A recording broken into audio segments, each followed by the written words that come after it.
Welcome to the presentation of this pictorial, Aesthetic of Friction for Exercising Motivation, a Prototyping Journey. My name is Alynne and I'll be presenting on behalf of my co-authors. As you may know, many people have the intention to exercise regularly, but it remains a challenge to establish a workout routine over time. This is what we call an exercise intention behavior gap. Previous research already indicates barriers and enablers to go exercise that have an influence on this intention behavior gap. These barriers and enablers can happen all throughout the day, but one study highlights that getting dressed before a workout might even be considered as a tipping point of actually going.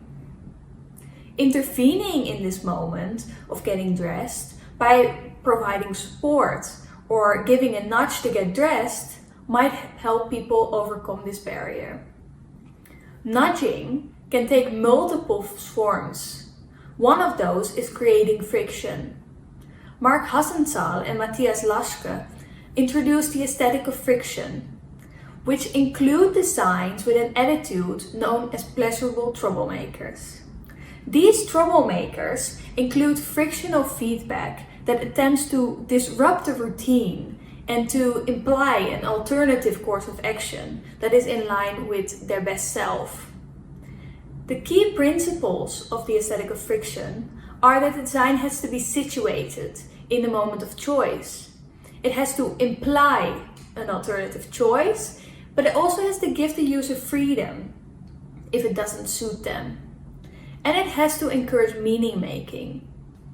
Besides adding friction, designs that implement the aesthetic of friction have a careful balance between being friendly and troublesome.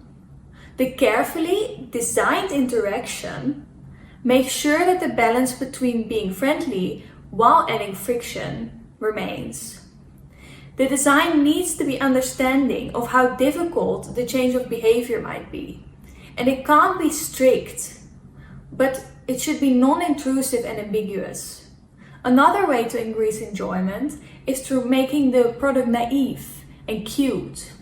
There are already a few design examples illustrating the key principles of aesthetic of friction for behavior change that are documented in the literature.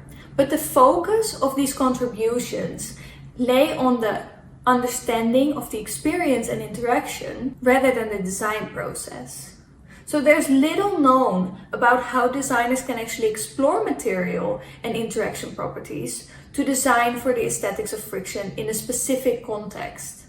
So in this pictorial, we document the design of Menheere, a troublemaking clothing hanger that dismisses clothes when one does not go exercising as intended.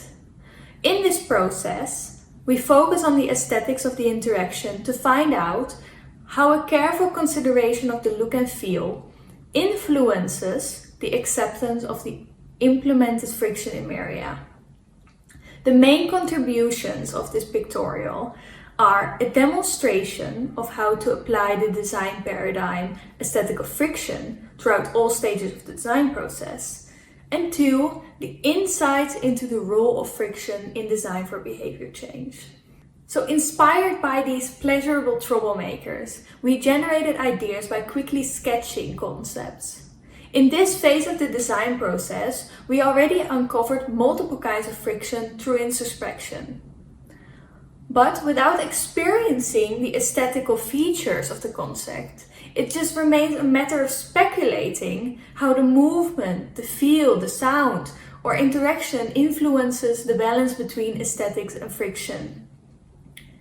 To investigate what a right level of friction would be in our context, we selected 3 of these ideas. And with these scenarios, we conducted an online survey among 127 participants, reflecting upon the key principles of the aesthetic of friction.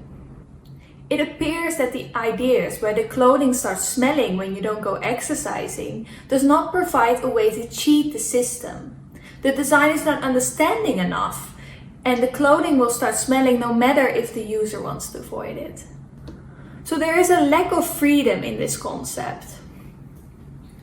The concept of the fading patterns, where patterns on your shirt start fading when you don't exercise, does not really imply an alternative choice. And while acting in the context of getting dressed, it's not situated in the moment of choice. In a classical design process, you might choose this concept because of the positive responses that it got. But when you implement the aesthetic of friction, it is important to have a balance between pleasure and troublemaking aspects. And that was not the case for the fading patterns. The falling clothing did elicit a mix of these feelings, a mix of negative and positive feelings. The negative feelings currently seemed slightly dominant in this phase of the design process, but we believe that a strong focus on the aesthetics of the interaction on a physical prototype could bring more balance. In parallel to the survey that we did, we prototyped 2 concepts from the sketches that we deemed interesting to explore. One was the monochrome lighting, where everything in your closet turns one color when you don't go exercising, and one was the falling clothing. But the monochrome lighting seemed too intrusive because everything in the closet seems to become one color. And as illustrated in our survey, concepts that extend the friction beyond interaction with the aesthetic of friction artifact itself might not be accepted. So although both being situated in the getting dressed moment, the falling clothing concept just more closely relates to exercising. And we decided to iterate further on this idea. Our final design of Menheere is a clothing hanger situated in the closet that dismisses clothing when one does not go exercising as planned. The user can hang their sports clothes on this hanger, and according to their activity goals, the hanger will shrink in a few days by lowering its arms. While this happens, Menheere tries to encourage the user to grab their clothes and go exercise by letting the clothes slip more and more. When the clothes are ignored over a period of time, the hanger will eventually drop the clothes to the ground. So although Menheere does not make the choice to go exercising easier or harder, it gives the user the opportunity to reflect on their activity goals by being slightly annoying. The user would then have to collect their sport outfit from the ground and put them back on the hanger, creating friction, or they can decide to cheat the system, for instance by just leaving them on the ground. While holding the clothes, there might be even less of a barrier to actually go exercise. The hanger implies an alternative choice. If you are holding the clothes anyway, why not put them on and go exercise? Another scenario would be to beat the hanger to it by grabbing the clothes before they fall on the ground and going for a workout. In our design process, we focused extra on the aesthetics of the interaction of our prototype and tried to really carefully design each aspect to the principles of aesthetic of friction.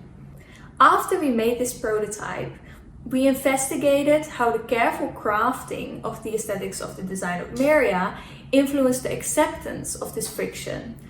We conducted a 14-day field study with 1 participant. And although we prototyped 3 iterations of this hanger, we did not anticipate, before deploying it in the field, that for example the sound of the arms could be one of the aesthetical features encouraging enjoyment or creating friction. So through this pictorial, we illustrate that while one can speculate and conceptualize the aesthetic of friction, it actually comes to life through the act of designing. So careful and in-depth material explorations are key in the experience of the aesthetic of friction. We also believe that testing the experience of the design in context and deploying it autonomously for several weeks or months is a final crucial element, because the full state of the design cannot be experienced entirely unless it's situated. So through this in-depth and very reflective immersion in the design process of an aesthetic of friction artifact, we provide insights to the design community interested in using friction as a mechanism to nudge people into a specific behavior. Thank you so much for your attention.